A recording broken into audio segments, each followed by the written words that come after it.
اب عیسائی تو یہی کہے گا عیسیٰ کے علاوہ پہ تو کوئی نہیں پہنچا سکتا، لیکن میرے بھائی تم ذرا دیکھو مسلمانوں کے کوارٹر میں جھانکو، ان کو کہا ہے حضور پاک کے علاوہ کوئی نہیں پہنچا سکتا، تو سب کو یہی بات بولی تھی نا اللہ نے، تمہارے لیے ان کو مبعوث فرمایا، تمہارے لیے وہ وسیلہ ہیں، موسیٰ کی قوم کے لیے موسیٰ وسیلہ تھے، عیسیٰ کی قوم کے لیے عیسیٰ وسیلہ ہیں، محمد رسول اللہ اپنی امت کے لیے وسیلہ ہیں۔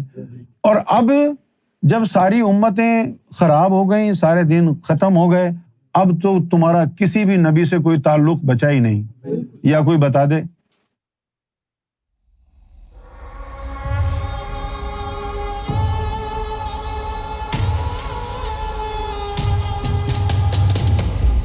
کیا کوئی ایسا ایمان بھی ہے جس میں نور یا نار کی کوئی قید نہ ہو؟ ہاں ہے ایسا بھی ایمان، اس میں انسان کی جو روح ہے وہ روح ہوتی ہے کمپیٹیبل۔ جیسے یہاں پر بھی لوگوں کو پتہ نہیں ہے، علم نہیں ہے، لیکن اللہ تعالیٰ نے اپنے نظام میں ایک سلسلہ تو نبوت اور رسالت کا چلایا، وہاں سے ولی اور مومن نکلے، اس کے ساتھ ساتھ اللہ تعالیٰ نے ایک ولایت کا بھی سلسلہ چلایا جو نبوت کے بغیر تھا۔ ایسا ہے نا، سچل سرمست سائیں جو تھے کسی دین سے تعلق نہیں تھا ان کا، سرمت تھے کسی دین سے تعلق نہیں تھا ان کا، یہ وہ لوگ تھے بغیر نبوت اور رسالت کے وسیلے کے، براہ راست اللہ تعالیٰ نے ان کو اپنا دوست بنایا۔ تو پھر روحانی تعلیم کہاں گئی، وہ ذکر قلب کہاں گیا؟ تو ایک نظام ہے، اس نظام میں رہتے ہوئے یہ روحانیت کی تعلیم، ذکر قلب، یہ سب چیز ہے۔ مسئلہ اس وقت ہوتا ہے جب آدمی کسی علم کو علم کل سمجھ لے کہ بس یہی ہے، اس کے علاوہ نہیں ہے کچھ، یہ ہے مسئلہ۔ تو ایسے بھی لوگ ہیں نا کہ جو اسی کو تو دین حنیف کہتے ہیں، بغیر نبوت اور رسالت کے پھر بھی کوئی توحید پرست ہو، بھئی کہ کوئی نبی نہیں آیا، کوئی رسول نے تعلیم نہیں دی، پھر تو توحید پرست کیسے بنا؟ اسی کو کہتے ہیں دین حنیف۔ دین حنیف میں یہ ہے کہ وہ بندے کو کہیں سے کوئی تعلیم نہیں ملی، اس کی فطرت میں تھا، تو بغیر وسیلے کے اللہ کے براہ راست دوستی میں پہنچ گئے۔ اب وہ جو دیندار لوگ ہیں وہ اس بات کو کہیں گے یہ گستاخی کر رہے ہو تم، کیونکہ آپ تو دین کی وجہ سے کہیں گے نا بھائی ہمارے نبی کا تو پتہ ہی کاٹ دیا تم نے، اس کے بغیر تو کچھ ہو ہی نہیں سکتا۔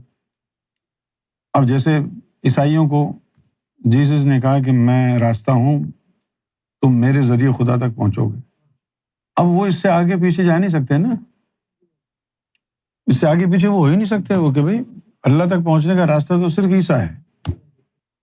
اس کے بعد حضور پاک آئے، انہوں نے کہا جی میں ہوں، اور مسلمان کہیں گے لے حضور پاک کے بغیر تو کوئی پہنچ ہی نہیں سکتا اللہ تک،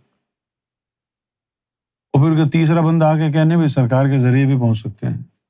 اب لوگ تو یہی کہیں گے، دیندار عیسائی کہے گا یہ کیسے ہو سکتا، مسلمان کہے گا یہ کیسے ہو سکتا، تو یہ جھگڑا چلا آ رہا ہے، کیونکہ عیسیٰ علیہ السلام نے بھی کہا تھا بھائی میں راستہ ہوں اللہ تک پہنچنے کا، میرے بغیر تم پہنچو گے نہیں، لیکن یہ نہیں سمجھ رہے کہ عیسیٰ نے یہ ان کو کہا تھا نا، ان لوگوں کو کہا تھا، مسلمانوں کو یہ کہا کہ بھائی قل ان کنتم تحبون اللہ فاتبعونی، اگر تم میری اتباع کرو گے تو اللہ تم سے محبت کرے گا، وہی بات ہو گئی۔ تو اب آپ تو یہی سمجھیں گے نا کہ حضور کی اتباع کے بغیر تو کوئی اللہ تک جا ہی نہیں سکتا، قرآن میں تو یہی لکھا ہے۔ یہاں پر آ کر فریز ہو جاتے ہیں ذہن کہ بھائی اسی طرح جس طرح تمہاری قرآن میں لکھا ہے، اسی طرح ان کے بائبل میں بھی لکھا ہے کہ عیسیٰ کے علاوہ کوئی اللہ تک نہیں جا سکتا، لیکن بائبل کے بعد تمہارے لیے آیا نا یہ کہ تم حضور کے ذریعے چلے جاؤ، آنے والے زمانے میں یہ بھی تو ہو سکتا ہے کہ چلو بھائی امام مہدی کے ذریعے چلے جاؤ۔ جب تم نے کہا تھا کہ حضور کے بغیر اللہ تک نہیں پہنچ سکتے تو تم اس وقت خیال نہیں آیا کہ اب عیسیٰ علیہ السلام کی گستاخی ہو رہی ہے؟ تو اب اگر آج کوئی کہے گا کہ امام مہدی کے ذریعے پہنچ جاؤ گے تو تم کیوں کہتے ہو کہ حضور کی گستاخی ہو رہی ہے؟ تو اس طرح کی گستاخی تو تم نے بھی کی عیسیٰ علیہ السلام کی۔ تو جب آپ کہیں پر بند باندھ دیتے ہیں نا، لمٹ لگا دیتے ہیں کہ نہیں بس یہ لکیر کھینچ دی ہے، یہی ہے سب کچھ، اس کے علاوہ کچھ نہیں ہے، بس یہی ہے گمراہی، آپ لکیر کھینچ دے گا نہیں بھائی اس کے علاوہ تو ہو ہی نہیں سکتا. لیکن سرکار نے تو سامنے بٹھا کے لوگوں کو کہا ہے، جیسے ہندو آئے ان کو بٹھا کے کہا، مسلمانوں کو کہا دیکھو تم کو ذکر دیا ہے، پتہ نہیں کتنا وقت لگے گا اس میں تمہارے چلنے میں. اب یہ غیر مذہب آیا، اس کو میں ذکر دوں گا ابھی چل جائے گا، ابھی چل جائے گا. پھر پوچھا کہ بھئی اس میں کیا راز ہے؟ بولو اس میں فائلیں جائیں گی، حضور پاک منظوری کریں گے، پتہ نہیں کتنا وقت لگے گا، پھر چلے گا. اور اس کے لیے میں ہی ہوں، کسی سے پوچھنا ہی نہیں ہے. ایسی کوئی بات بھی نہیں ہے کہ آپ اس کو جو ہے وہ دل پہ لے لیں کہ بھئی یہ تو اسلام کی خلاف ورزی ہو گئی. اسلام نے بھی تو خلاف ورزی عیسیٰ علیہ السلام کی تھی. بھئی جب عیسیٰ علیہ السلام تم سے پہلے بول چکے تھے کہ I am the way to the father, میرے علاوہ کوئی اللہ تک پہنچ نہیں سکتا، تم نے کیوں کہا بھئی حضور پاک کے ذریعے جاؤ؟ ہاں تو اب رد کیوں نہیں ہوئی؟ اس لیے کہ بھئی اللہ تعالیٰ نے ان کو عیسیٰ علیہ السلام کو عیسائیوں کے لیے وسیلہ بنایا. اب اللہ تعالیٰ نے اس قوم کے لیے محمد رسول اللہ کو وسیلہ بنایا. وہ عیسیٰ کے ذریعے پہنچیں گے، تم رسول اللہ کے ذریعے پہنچو گے، ہے نا بھائی؟ اب نہ عیسیٰ ہے نہ رسول اللہ ہے، اب آ گیا ہے دور امام مہدی کا. تو اب گوہر شاہی کے بغیر کوئی اللہ تک پہنچ ہی نہیں سکتا. اب آپ درود شریف میں لگے رہیں، آپ غوث پاک کی 11ویں دیتے رہیں اور سمجھتے رہیں کہ ہم تو اتنی بڑی ذات پر درود پڑھ رہے ہیں، اتنی بڑی ہستی پیرانے پیر دستگیر کے ماننے والے ہیں، ہمارے لیے وہی کافی ہیں. وہ ہوں گے تو کافی ہوں گے نا، ان کا دور تو گزر چکا ہے. اگر وہ آج کے دور میں ہوں گے تو کافی ہوں گے نا. نہیں حضور ہر دور کے لیے کافی. حضور اگر ہر دور کے لیے کافی ہیں تو مولا علی کو پھر مولا بنانے کی ضرورت ہی نہیں پڑتی. میں جس کا میں مولا ہوں، علی بھی اس کا مولا ہے. کیوں کہا تھا کہ بھائی میرے بعد پھر انہوں نے آگے کہانی چلانی ہے. ظاہر ہے پھر مولا علی کے جانے کے بعد مولا حسین مولا حسن آ گئے، انہوں نے کہانی چلائی نا روحانیت کی. اس کے بعد پھر امام زین العابدین، اس کے بعد پھر اور، اس کے بعد پھر اور. اب وہ چلتے یہاں امام مہدی کی ذات تک آ گیا ہے نا. حضور کے بعد مولا علی سے فیض لے لیا، مولا علی کے بعد مولا حسین حسن سے لے لیا، امام جعفر سے لے لیا، ان سب سے لے لیا. آپ کو پریشانی نہیں ہوئی. اب جب امام مہدی کا دور آ گیا اور ہم کہیں کہ اب امام مہدی کے ذریعے جائیں گے تو اب پریشانی کیوں ہے؟ حضور کے علاوہ مولا علی سے بھی تو فیض ہو گیا تھا. اس وقت تمہیں حضور کی گستاخی محسوس نہیں ہوئی؟ جو آپ کہہ رہے ہو کہ بھئی حضور کے بغیر کیسے ہوگا؟ بھئی مولا علی سے فیض ہو گیا تھا نا، حضور سے تو نہیں ہوا تھا بہت سے لوگوں کو. تو یہ آپ لکھ لیں، بھلے کوئی کتنی بھی بڑی ہستی ہے، جیسے کچھ غوث پاک کے ماننے والے ہیں، کچھ قلندر پاک کے ماننے والے ہیں، کوئی کسی کے ماننے والے ہیں، کوئی کسی کے ماننے والے ہیں، سب مقدم ہیں. لیکن یہ دور گوہر شاہی کا ہے. ان سب کو مانو، اللہ تعالیٰ تمہیں ان سب کو ماننے کی توفیق دے، لیکن اس کے ساتھ گوہر شاہی کو بھی ماننا پڑے گا. اگر گوہر شاہی کو نہیں مانا پھر ان سب کا ماننا بیکار جائے گا. سب کو ہم بھی تو مان رہے ہیں، ہم کون سا کہہ رہے ہیں کہ ہم نہیں مان رہے، ہم بھی تو مانتے ہیں، سب کو مان رہے ہیں، سب کی تعظیم، سب کی عزت کر رہے ہیں، سب اللہ والے ہیں، سب کی عزت کر رہے ہیں، سب کی تعظیم کر رہے ہیں. لیکن تم غلطی کرو گے کہ ان سب کو تو مانو اور اب جو تمہاری ہدایت کے لیے اللہ نے جس کو بھیجا ہے اس کو جھٹلا دو. اب جس طرح آپ کہیں کہ بھئی میں سارے نبیوں کو مانتا ہوں، حضور کو نہیں مانتا. بس اگر تم نے حضور کو نہیں مانا تو سارے نبیوں کو ماننا بیکار گیا کہ نہیں؟ یعنی اللہ نے آدم کو بھیجا، آدم کے بعد ابراہیم کو بھیجا. آپ یہ کہیں کہ بھئی میں آدم کو تو مانتا ہوں، ابراہیم کو نہیں مانتا ہوں، تو پھر وہ اب آدم کا ماننا بیکار گیا ابراہیم کے دور میں. اب ابراہیم کو بھی ماننا پڑے گا. پھر ابراہیم علیہ السلام کے بعد موسیٰ علیہ السلام آ گئے، ہے نا. اب آپ کہہ رہے ہیں کہ بھئی میں آدم کو بھی مانتا ہوں، میں ابراہیم علیہ السلام کو بھی مانتا ہوں، لیکن میں موسیٰ کو نہیں مانتا. ارے یار وہ موسیٰ کا دور ہے، ان کو ماننا تو ضروری ہے، لیکن ان کو تو مانتے ہو اور ان کو جھٹلا دیا تو ان کا ماننا بھی بیکار گیا. اسی طرح پھر جب عیسیٰ علیہ السلام آ گئے، آپ کہیں کہ بھائی ہم عیسیٰ کو تو مانتے ہیں، آدم سے لے کر عیسیٰ تک 1,24,000 پیغمبر سب کو مانتے ہیں، لیکن معاذ اللہ ہم حضور کو نہیں مانتے. تو وہ 1,24,000 پیغمبروں کو ماننا رائے گاں گیا. اب حضور کے بعد اب امام مہدی علیہ السلام آ گئے، آپ کہتے ہیں ہم سب کو مانتے ہیں، درود پڑھ رہے ہیں، 11ویں دے رہے ہیں، سب کچھ کر رہے ہیں، ہم کو گوہر شاہی کو ماننے کی کیا ضرورت؟ اس لیے ضرورت ہے کہ یہ گوہر شاہی امام مہدی کا زمانہ ہے. اگر تم نے ان سب کو تو مانا لیکن گوہر شاہی کو نہیں مانا تو کسی کا ماننا کام نہیں آئے گا، کیونکہ یہ دور وہ ہے گوہر شاہی کو ماننا پڑے گا، جو نہیں مانے گا وہ کافر رہے گا۔ مثال دی ہے نا بھائی میں نے، اب عیسائی تو یہی کہے گا عیسائی کے علاوہ پہ تو کوئی نہیں پہنچا سکتا، لیکن میرے بھائی تم ذرا دیکھو مسلمانوں کے کوارٹر میں جھانکو، ان کو کہا ہے حضور پاک کے علاوہ کوئی نہیں پہنچا سکتا، تو سب کو یہی بات بولی تھی نا اللہ نے، ہر نبی کو یہی کہی تھی تمہارے لیے یہ وسیلہ ہے۔ تو مسئلہ کیا ہے؟ یہ نہیں ہے کہ بھائی عیسیٰ علیہ السلام جو ہے وہ حرف کل ہے کہ بس سب کو انہی سے ہدایت ہوگی، تمہارے لیے ان کو مبعوث فرمایا، تمہارے لیے وہ وسیلہ ہیں۔ موسیٰ کی قوم کے لیے موسیٰ وسیلہ تھے، عیسیٰ کی قوم کے لیے عیسیٰ وسیلہ ہیں، محمد رسول اللہ اپنی امت کے لیے وسیلہ ہیں۔ اور اب جب ساری امتیں خراب ہو گئیں، سارے دین ختم ہو گئے، اب تو تمہارا کسی بھی نبی سے کوئی تعلق بچا ہی نہیں۔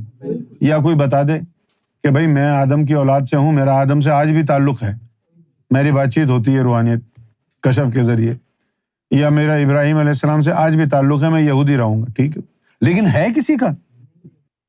مسلمانوں کا بھی ہے؟ کوئی کہتا ہے کہ میں اللہ رسول سے میری روز بات چیت ہوتی ہے، میرا تعلق ہے؟ تمہاری تو شریعت کے اندر 72 مصلے بن گئے، اللہ سے کیا تعلق ہو؟ اگر تم سب کا اللہ سے تعلق جڑا ہی ہوا ہوتا تو اللہ کو ضرورت کیا تھی امام مہدی کو بھیجنے کی؟ سب کے تعلق اگر جڑے ہوئے ہوتے تو اللہ کو کیا ضرورت تھی؟ وہ کہتے ہیں کہ بھئی وہ امام مہدی آ کے، وہ کہتے ہیں ہندو کہتے ہیں کہ وہ کال کے اوتار آئیں گے تو وہ ہندوؤں کو اکٹھا کریں گے، یہودی کہتے ہیں کہ وہ مسیح یہودیوں کی حمایت کریں گے، باقی سب کو مار دیں گے، مسلمان کہتے ہیں کہ وہ سارے انسانیت کو امام مہدی آئیں گے، وہ سب کو کلمہ پڑھائیں گے مسلمان۔ اگر یہ تین مختلف ہستیاں آ گئی ہیں ایک جیسی پاور کی، تو ہم تو ہدایت کے لیے چیختے رہیں گے، وہ تین لوگوں کی لڑائی ہوتی رہے گی۔ امام مہدی کال کے اوتار کو مار رہے ہیں، کال کے اوتار مسیح کو مار رہے ہیں، مسیح امام مہدی ان کو مار، یہ تو اکھاڑا بن جائے گی دنیا۔ وہ ایک ہی ہستی ہے، اللہ تعالیٰ نے ہر مذہب کے حساب سے اس ایک ہستی کا تعارف کرایا ہے، وہ ہستی مختلف نہیں، ایک ہی ہستی کے مختلف تعارف ہیں۔ جیسے اگر ندیم کو صوفیوں میں بٹھا دو، یہ صوفی تصوف پہ بات کرے گا تو لوگ صوفی سمجھیں گے، اور یہی ندیم اگر قوالی کا پروگرام ہے وہاں جا کے قوالی گائے گا، لوگ یہی سمجھیں گے کہ یہ قوال ہے۔ تو کہیں پر یہ قوال کے طور پر مشہور ہوں گے، کہیں یہ صوفی کے طور پر، پھر رمضان کے مہینے میں یہ تراویح بھی پڑھا سکتے ہیں، پھر لوگ کہیں گے یہ حافظ ہیں۔ تو کچھ لوگ ان کو بطور حافظ جانیں گے، کچھ لوگ بطور قوال، کچھ لوگ بطور تصوف جانیں گے، لیکن ہے تو یہ بندہ ایک ہی۔ اس کو پوچھو ابے تو ادھر قوال بن گیا تھا، ادھر تو حافظ بن گیا، ادھر تو صوفی بن گیا، چکر کیا ہے؟ بولو بھائی یہ ساری میری صفات ہیں، جن کو قوالی پسند ہے ان کو میں قوالی کے ذریعے آرام کرتا ہوں، جن کو تراویح پسند تراویح پڑھاتا ہوں۔ اسی طرح امام مہدی علیہ السلام کا تعارف اللہ تعالیٰ نے مختلف مذاہب میں مختلف مذاہب کے مطابق کہا۔ مسیحا بھی وہی ہے، کال کے اوتار بھی وہی ہے، مہدی بھی وہی ہے، ایک ہی ہے یہ ذات۔ اب تو سارے ادیان میں فتنہ پیدا ہو چکا ہے، اب کوئی وسیلہ باقی نہیں رہا ہے، اب صرف ایک وسیلہ ہے پوری کائنات کی انسانیت کا، اب پچھلے کوئی وسیلے نہیں ہیں، اب صرف ایک وسیلہ ہوگا، وہ ہے مہدی علیہ الصلوۃ والسلام کا وسیلہ۔ جس کو امام مہدی گوہر شاہی کا وسیلہ ملے گا وہ اللہ تک پہنچ جائے گا۔ باقی اس سے پہلے جو اسٹیبلشڈ وسائل تھے، وسیلے تھے، وہ ٹوٹ چکے ہیں۔ اب اگر کوئی کہے جی نہیں میں آدم کے وسیلے سے پہنچوں گا، تو بھی یہیں بیٹھے رہو گے، کہیں نہیں پہنچو گے۔ اب تو نہ آدم کا وسیلہ چلے گا، نہ ابراہیم کا، نہ عیسیٰ کا، نہ موسیٰ کا، اور نہ ہی اسلام کا وسیلہ چلے گا، کیونکہ وہ ختم ہو گئے نا۔ اب صرف ایک وسیلہ باقی ہے، گوہر شاہی کی ذات۔ امام مہدی سرکار گوہر شاہی کو ماننا پڑے گا۔ اگر امام مہدی گوہر شاہی کو نہیں مانا تو کوئی اللہ تک نہیں پہنچ سکتا۔ حقیقت تو یہ ہے۔